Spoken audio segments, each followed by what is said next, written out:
हा प्रश्न सीईटी 2024 ला मॅग्नेटिक मटेरियल्स या चॅप्टरवर आलेला आहे.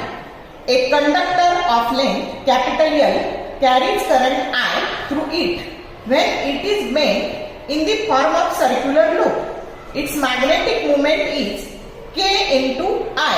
The value of K is option A pi L square by 4, B L square by 4 pi, C 4 pi L square and D L by 4 pi.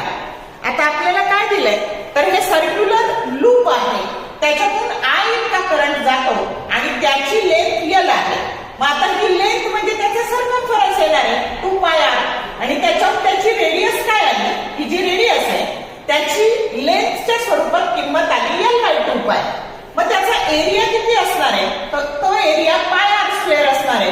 मग पाय R square ह्या R ची किंमत इथे टाकली आणि मग हा एरिया झाला L स्क्वेअर बाय 4 pi. आता मॅग्नेटिक मुवमेंट ही कॅपिटल M बरोबर I into A येते ह्या सर्क्युलर लूपच्या बाबतीत. ती तुम्हाला K into I दिलेली आहे. मग आता ही K into I दिल्यामुळे हे दोन्ही इक्वेट करायचे. K into I that is equal to I into A.